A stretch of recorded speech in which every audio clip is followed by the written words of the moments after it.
Are you struggling to conceive? You have options, and at Piedmont Reproductive Endocrinology Group, we'll make sure you have the guidance and support you need. PREG is known for individualized fertility care that's unique to every patient. We take the time to provide a reassuring and empowering experience because we believe that you deserve nothing less. Let us help you on your journey to parenthood. Visit us at pregonline.com to learn more. Get the guidance and support you need at Piedmont Reproductive Endocrinology Group. We're going to change up a few things here in 2023, which I had been wanting to do for a while now, just not doing music type interviews and arts type interviews, but kind of going beyond that. So this year I'm speaking with some more leaders and creators, as I've always promised. And this episode actually will be a two-parter because it's so long. It kind of delves into a little bit with my interest in running. And I've been listening to this one podcast called the Big Peach Ride and Run podcast, and I really like its host. So I was like, hey, wouldn't you come on mine and we'll talk for a little bit. And Dave Martinez is head of marketing for the Big Peach Running Company, which is a really nice running store here in Atlanta. And they also, in a few of those locations, he'll talk about this a little bit too, they have some stuff for cyclists. So, like high-end bikes and things like that. But Big Peach is great if you want to go there and get really nice running shoes, and they figure out your fit much better than most of your running stores. So we talk a little bit about that, and Dave has a little bit of background in television, actually quite a bit, and so do I. And we talk a little bit about that, not too much shop. And so I hope you enjoy it. This is going to be a two-parter. So here's part one. So how did you get into television? Where did you go to school, and how did that all work out? I, grew up primarily down in Florida and Orlando. And so I went to, middle school, high school, and went to University of Central Florida. And that's kind of where I started kind of getting a little bit into that production side. Funny thing was originally I was thinking about getting into architecture and getting into engineering, and then quickly found out that, I'm not really good at math or science. So kind of has to come with it, doesn't it? Yeah, I enjoyed the drawing part and the idea and the creative part of it, but not the science. So I never really fully got into that engineering program, and so I started kind of looking at other things that I could kind of get into. And was always had a bit of a creative side. Always kind of liked to draw, but never thought that I could make a career out of it. So I never took it seriously, never took classes, and enjoyed music as well. So I started kind of looking at options, and, Full Sail was like down the street from where I lived. It was like, maybe half a mile. And so I was like, oh, well, let me check out, their facilities. This is a kind of interesting thing, a career in music, and, as a, studio engineer and audio engineer. And went through, did the tour and checked it out. I'm like, wow, they got some really nice stuff. And found out that the cost was just astronomical. I mean, it's like they rush you through. I mean, they just crank people out. I don't know if it's still the same case, but, and they've done some great things right now with computer animation. They've got some, students that have, gotten, Oscars and Emmys and some of the, big blockbuster films like Marvel and Pixar these days. But at the time, I think it was like $18,000 for like 9 months. And this is back in 94, 95, so that's a lot of money. I was like, at the time, I think that's what it would cost to go to Princeton or Harvard, per year. And so I was like, well, that's kind of expensive. So I started taking some additional classes, and it's like, well, if I want to get into this, let me find out if this is something I'm interested in. So I went to the community college and took some audio engineering classes there. It's just some basic entry stuff, learning how to work a large studio board and understanding microphones and acoustics and, live production, and just sort of like that intro into it. And I was really fascinated by it. And then, when I was at Central Florida, I ended up taking a lot of television production classes, and found that came to me very naturally. And there were some things that we were working on that even back then I had no idea that would lead me to where, I eventually kind of helped me along the path. Was we were working on a project, working with studio cameras, and we had antiquated equipment. We were still working on 3/4-inch tape when everyone else was working on beta, and some very antiquated equipment, but we made it work. It taught us the process, and we had old tube style type of, cameras, at that time.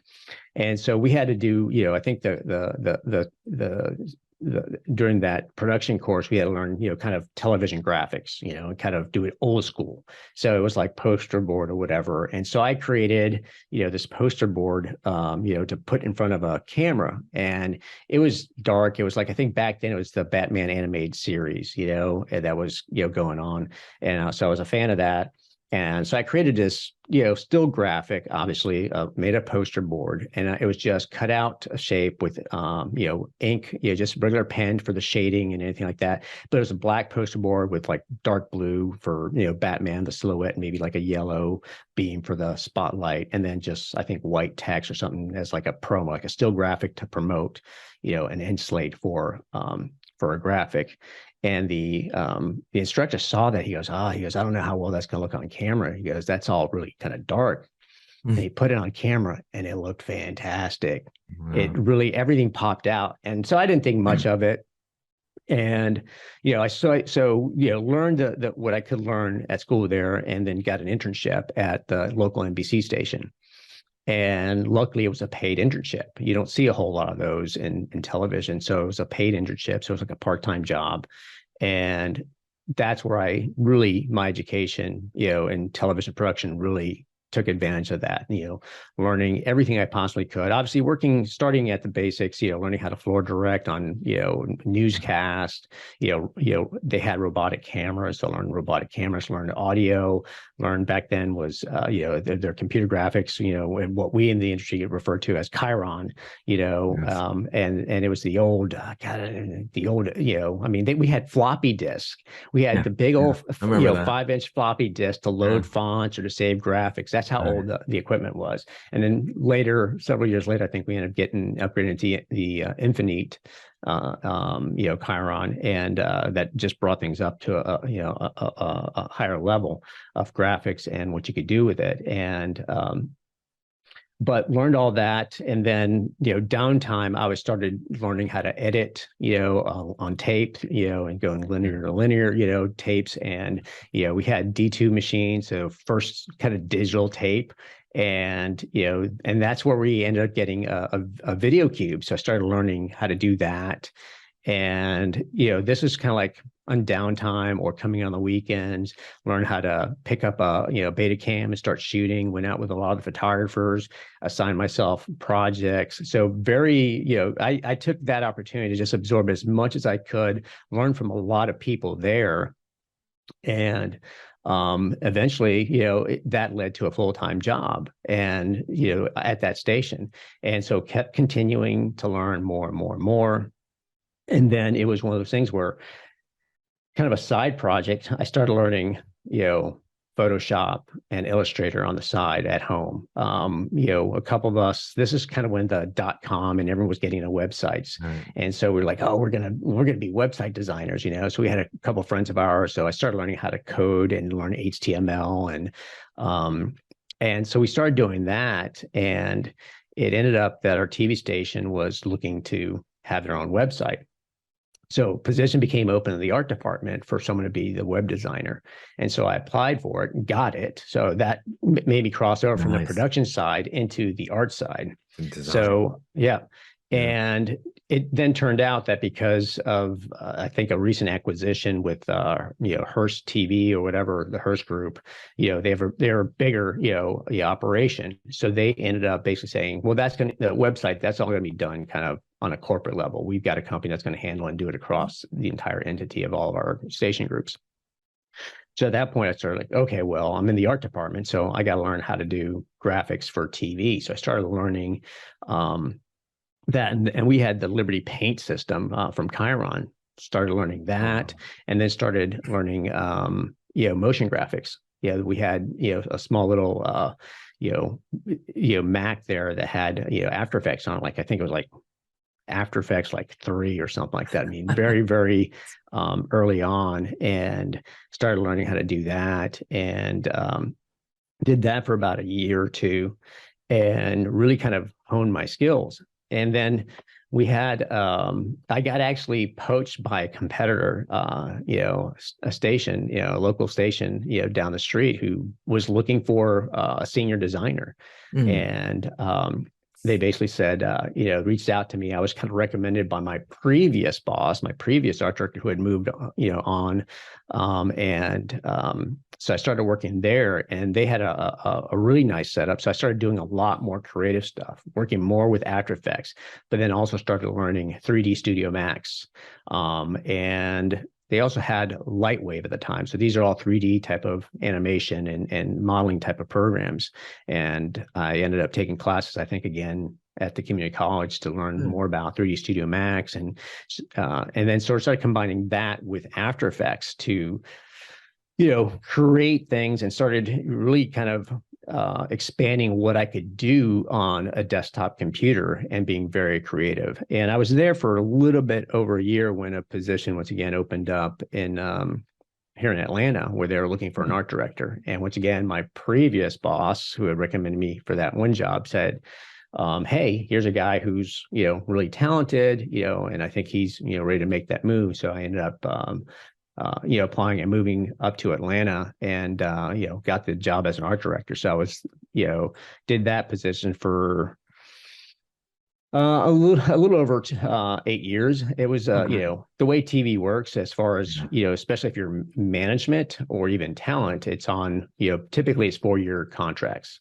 Yeah. And so I ended up going through 2 4-year contracts. At the end of that 4-year contract, it was one of those, it was like end of 2008, just when everything was kind of, recession was, and they basically said, sorry, we're not going to renew your contract, and I was like, okay, well, this kind of sucks. I was like, what am I going to do? I was like, well, I have all these skills. I have all this knowledge. What can I do? So I started kind of doing some freelance work, and then, did that for a while, did some stuff at some of the cable channels, and over at Turner, had some connections there, did some stuff even for my old TV station there, because I had some people there that really appreciated the work that I did, and gave me some jobs. But, 2009, 2010, the economy's still not doing great. Everyone's still pulling back their resources. Everything's coming in-house more, less, money available for freelancing. And what ended up happening at that point was, well, even, during that time, as soon as I started kind of working from home, I ended up getting more into running. Yeah. Oh, so that's how the running just I would always get the impression every time I talk with somebody who's into running, they've been doing it since high school or something like that. But I think people like us, have found it in adulthood. So yeah. I mean, a lot of us, I think the majority of us find it in adulthood, and I had been running kind of off and on, but not really seriously. Like, I always hated running. I would run a race because my friends were doing it or whatever, and I never trained for it, a 5K or something like that. And afterwards, I would be in so much pain. I'd like, that's it, I'm done. Running's not for me. I have bad knees. My knees hurt. And, one of the things that happens when you're working in TV, and you would can relate to this, is that, especially when, election nights or breaking news, or just in news in general, it's like, you're on almost around the clock. It's 24/7, news never stops, right? News never sleeps. Oh, yeah. And so it's hard to, eat on a schedule. And whenever there is, it's like, oh, it's Friday. Hey, donuts Friday morning, or hey, pizza for lunch, or hey, it's election night. Everyone gets Chick-fil-A. So, and you never really eat properly. So you're either going out to get something down the street at a fast food restaurant, or you're eating out of a vending machine. So my health, I wasn't unhealthy, but I'd put on some weight. And there were times where I even attempted to bike commute. So I lived over in Decatur and was riding over to, down to Midtown, where the station was at. Wow. And as a way to kind of, okay, well, let me just drop some weight. Let me get healthier. And I had always been kind of a cyclist more than a runner. And, it was one of those things that all of a sudden it's like, hey, we have an 8 o'clock meeting, you should be here. I'm like, all right. I'm like, well, I can't commute and be at the station, showered and everything, by 8. If I got to leave at like 5:30 in the morning if I'm going to ride this distance, and then I'm riding in the dark, and Right. there's traffic, and it's unsafe, Atlanta. and it's Atlanta, right?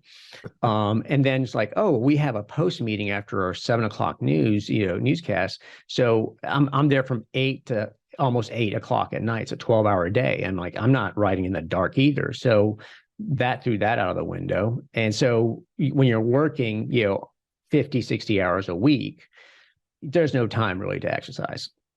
So as soon as I had the opportunity to work from home, it was one of those things where I said, you know what? I always said that if I had more time, I would be in better shape. Oh, yeah. Now I've got all the time in the world. I make my own schedule.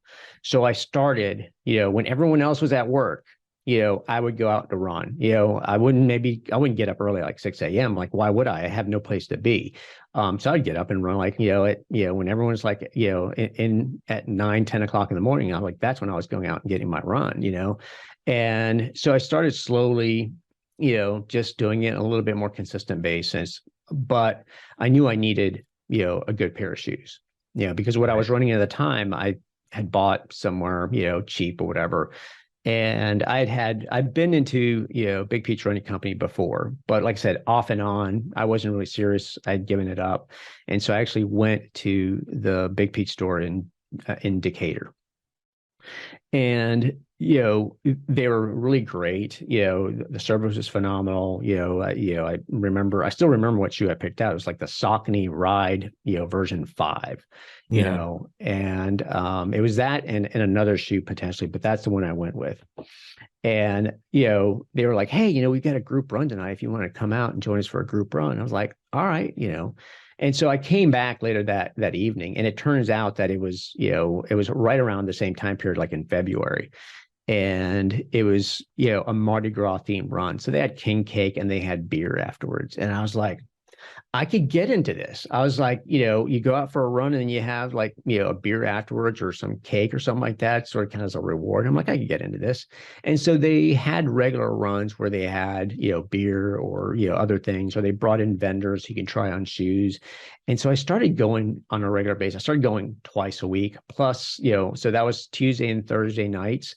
Plus I was running, during the day, Monday, Wednesday, Friday, or on the weekend.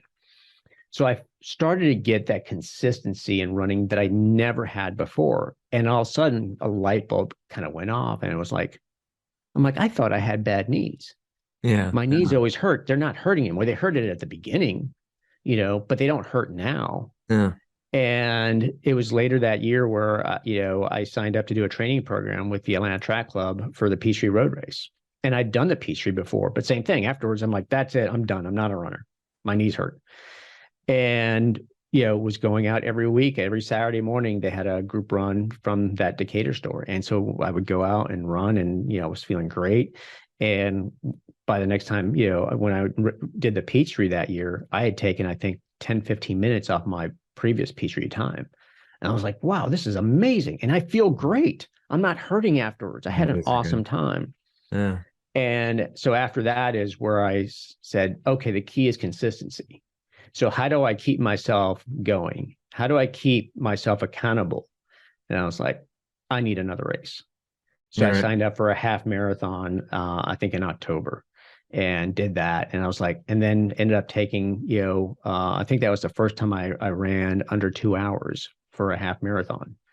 Or maybe right at 2 hours. Cause I think my previous one had been like 2 hours and 35 minutes. So I ended up taking a significant chunk of time. I mean, imagine taking 30 minutes off of a half marathon. I was like, oh my God, I am pumped. This is awesome. I feel great.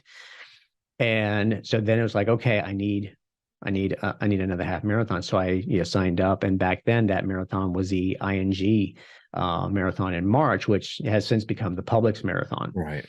And once again, I was like, I took like another 5 minutes off my time. And after that, I was like hooked. I was like, oh, half marathons. So every year I was doing, 2 to 3 half marathons, plus throw in the Peachtree. And then I'd throw in some 5K, 10Ks, along the line. Little did I know that would then spur this interest to do more.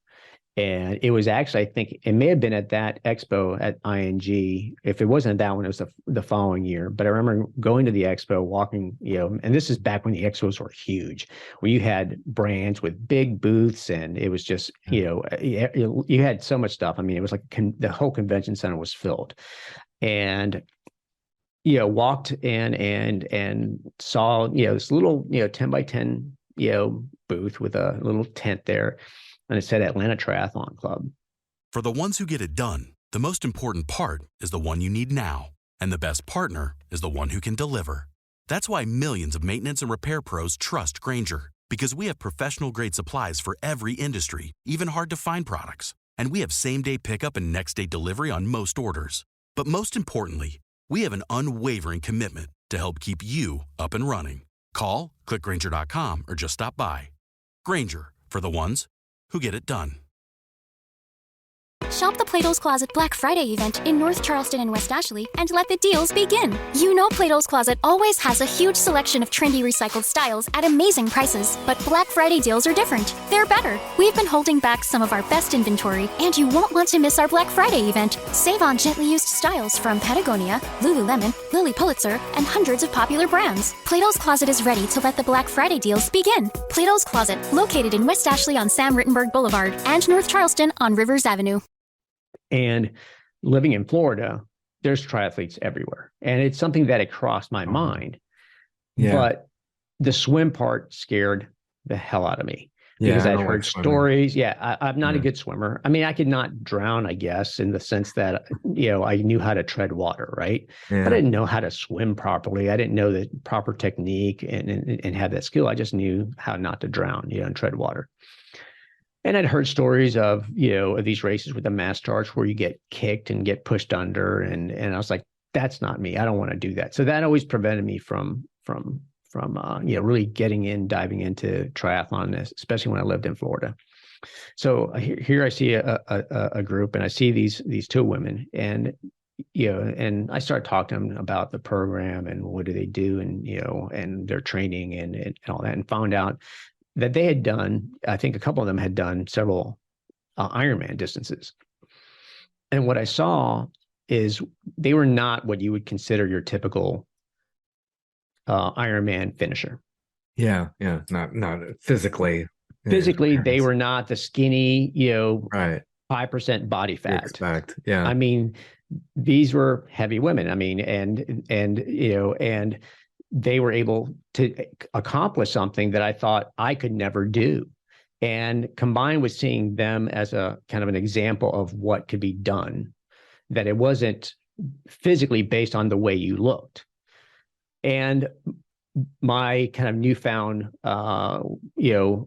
desire to challenge myself and see things that I had physically not been able to do and see improvement, I said, all right, let me find out more. And so I ended up going to an info session and learning more about them, and signed up and started. I was like, all right, first day in the pool, and little by little doing more and learning more about the club. But my goal was, I just want to do one triathlon. I don't, short distance, whatever that distance is, and kind of checking off and saying, done, across the finish line, I'm a triathlete, right? I could put that in my, personal resume. I've done a triathlon. I'm a triathlete, right? I've got that label. That was the goal.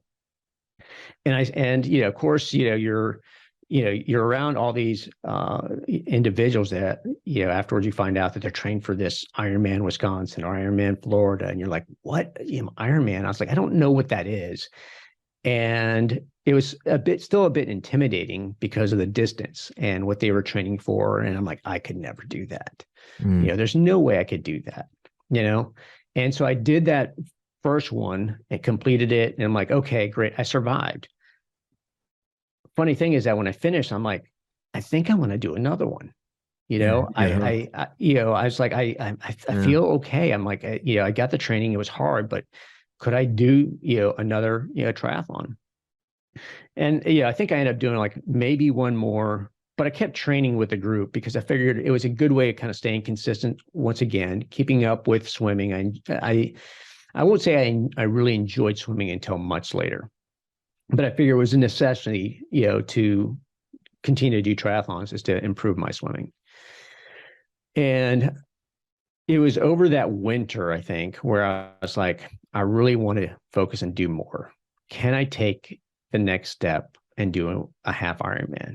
So I think if it wasn't my second, it was my third triathlon. I signed up for, at the time, it was Gulf Coast triathlon, which is down in Panama City. I think it's been bought out. It's an Ironman branded event, but it's a half Ironman. And yeah, I was like, okay, I signed up for it, start training. And I remember talking to one of my swim coaches, the head swim coach, and I said something. I was like, yep, I signed up. I'm doing Gulf Coast. And she looked at me and she goes, really? And I'm like, oh, what does she know that I don't know? Oh, no. I'm like, is she like not sure of my capabilities? Because, and it turns out it has to do really with the conditions, because it's so unpredictable. It could be glass, 1 minute or 1 day or 1 year. And then, another day, another year, it could be like a washing machine where it's just so rough, it's windy. And that was a concern. Luckily, I think the day before the race, went out and did a little practice swim, and it was kind of choppy out there. I'm like, okay, it's like, it'll be what it'll be. But on race morning, it was flat. It was completely glassy. Water was clear. It was a peaceful, beautiful swim. As far as, I don't remember what my time was. It by no means I would say was fast. I was probably, more of like, middle of the pack, middle half of the, middle back of the pack. But I enjoyed it. I was like, oh man, this is so peaceful. This is so great. And I've completed it. And once again, I was like, all right, that was tough. Running a half marathon after, a 56-mile bike, that was tough. And of course, it ended up getting hotter. At that point, by the time you're done, you're running like 90 plus degree heat, in Florida, and sun's out, no shade, and easily, 90% humidity. So I got done. I'm like, okay, well, that was great. Check, I'm a half Ironman. And I think later that year, same thing. I was like, oh, I'm going to do another. I think I ended up doing, Augusta, half Ironman in Augusta, Georgia. And same thing, very similar conditions. It's a river swim, so you're swimming with a current. So it's an easier swim, but it's very cold. And, and I had some difficulty at the start, just because you get that little bit of anxiety if you don't swim in open water, or you're thrown into a condition we're not used to. For me at least, I tend to get a little bit of an anxiety attack. And so I had to calm myself down. But after that, had a great race. Once again, no big record. It was just one of those things like, great, checked another, off.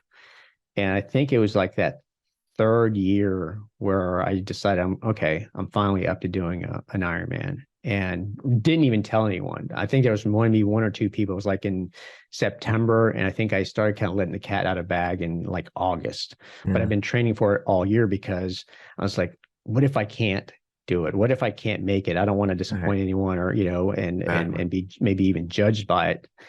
And so as I got closer, started getting more confidence when I ended up doing it. I think that was 2013. And then did that. Obviously had some issues there, because you can never have a perfect race. It's always a nutrition issue or something else that comes up. And did that.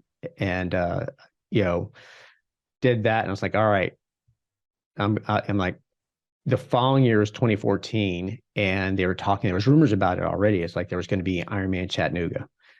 Oh, wow. And I was like, well, yeah. It's like, but it's right up the road. Yeah.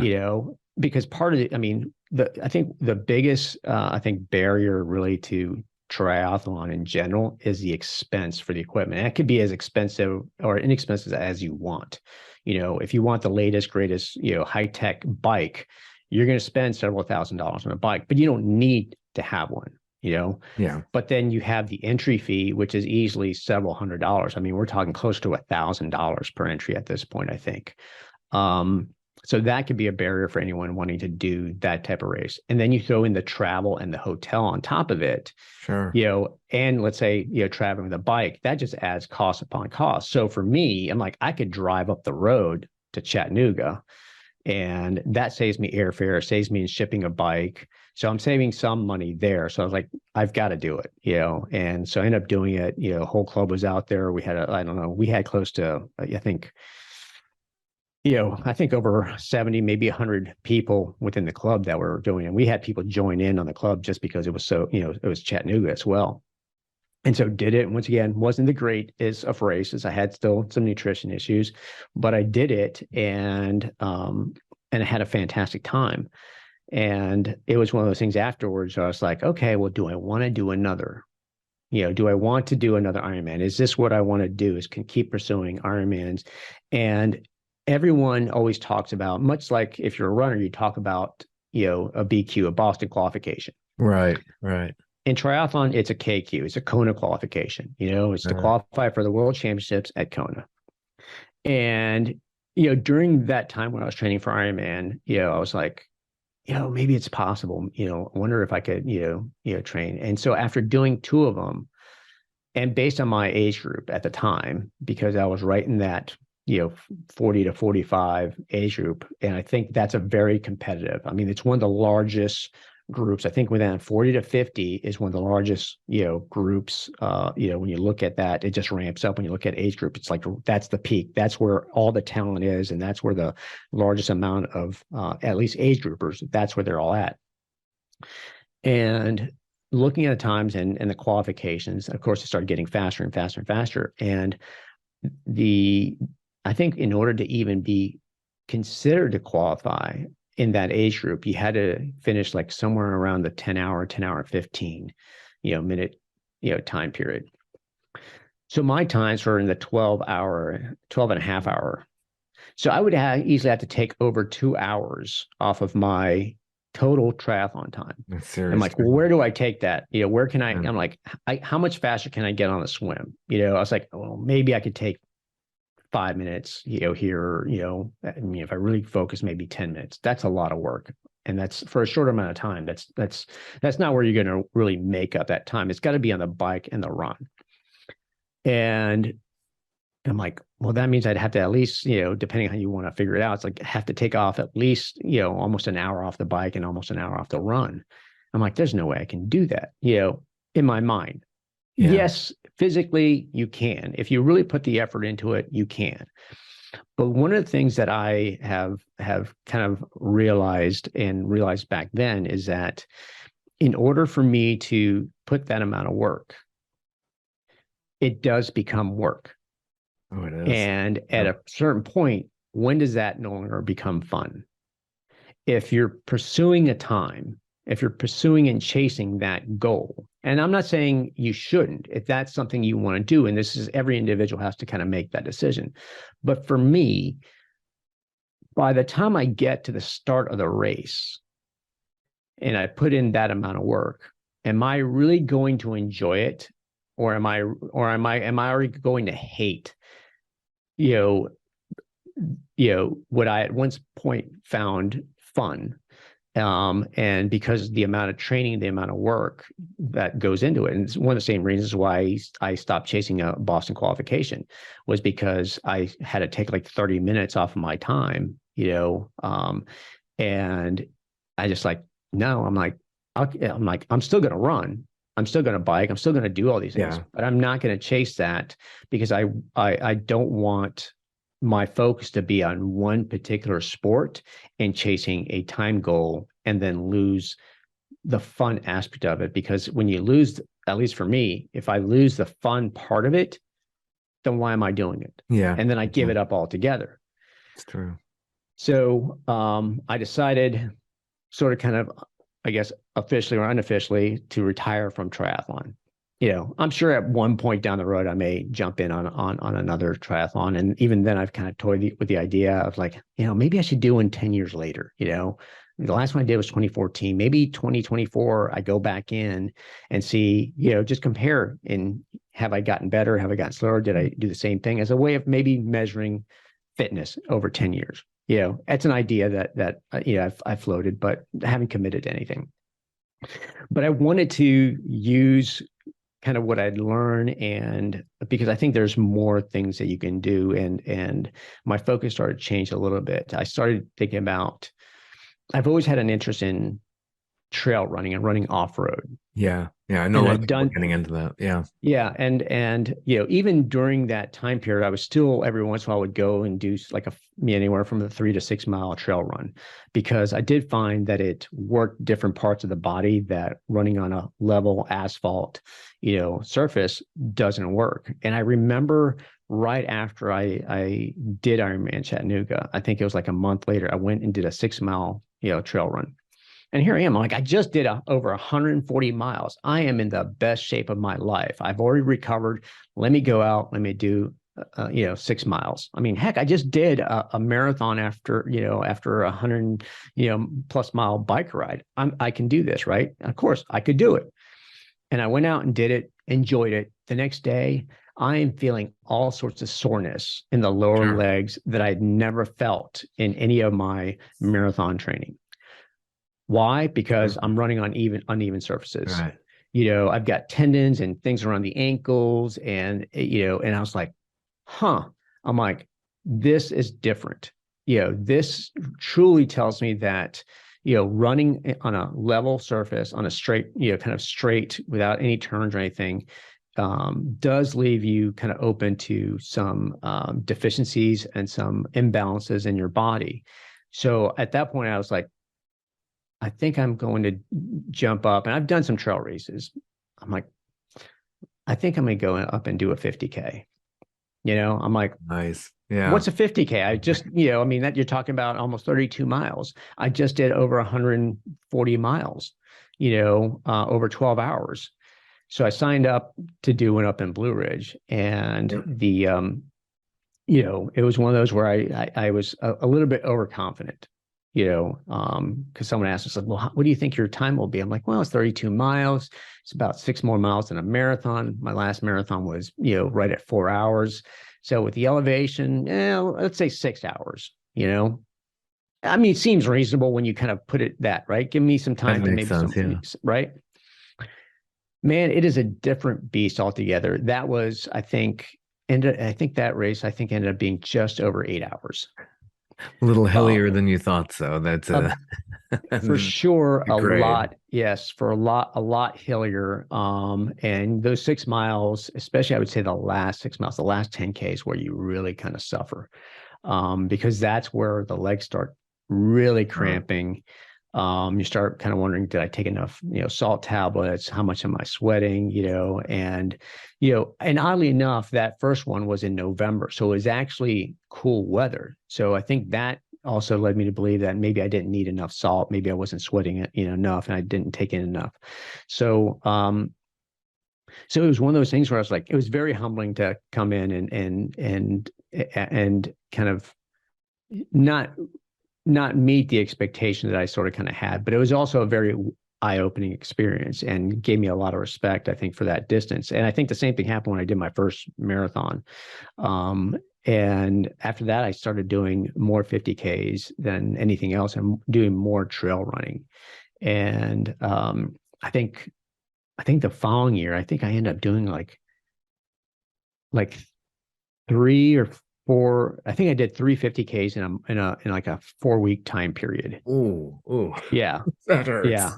Yeah. And the first one I did, I ended up doing up in like, North Georgia, like right around the border of Georgia, North Carolina, Sky Valley, and same thing, very hilly, up in Rabun County. Oh, yeah. And I was so sore, and I had another 50K the following week. And I was like, I don't know that I'm going to make it to the start line. And luckily I was able to recover enough. I think by that following Wednesday, middle of the week, I was able to do a run. I'm going, okay, I'm not hurting quite as bad. And I was like, I just need to ease, slowly, stretch out the muscles. And I ended up doing that second one, and I had a good race. Did a third one, same thing. I'm like, okay, this is good. Then it came, I think the following year, I was doing something very similar. Once again, lots of 50Ks, lots of running. And I think by the time I got to the last race of the season, which was like mid-November, I was burned out. So we're going to stop it right there. Dave's talking about a lot of his work, doing a lot of running, and he's into triathlons and things like that. So gets into a lot of stuff that I can't totally relate to, especially that in trail running. It would be a lot of fun. I'd love to get into trail running, but I'm not terribly into that. I like the road races and races that are with a cause. I really enjoy doing that. So that's the end of part 1. And then the next episode, which will be in about 2 weeks, we'll have the rest of this in part 2, where we go into a little bit more about the Big Peach Running Company and everything that they do. And hope you enjoy. I mean, this is definitely more for the people who are into the running activity and cycling, more so than a lot of the other episodes where we talk more about the arts and more current event type stuff. So this is kind of a little bit more of a self-interest type podcast. So we will see you in approximately 2 weeks when we'll have the next episode. Judy was boring. Hello. Then Judy discovered ChumbaCasino.com. It's my little escape. Now Judy's the life of the party. Oh, baby, mama's bringing home the bacon. Whoa, take it easy, Judy. The Chumba life is for everybody. So go to ChumbaCasino.com and play over 100 casino-style games. Join today and play for free for your chance to redeem some serious prizes. ChumbaCasino.com. No purchase necessary. Void where prohibited by law. 18+ terms and conditions apply. See website for details.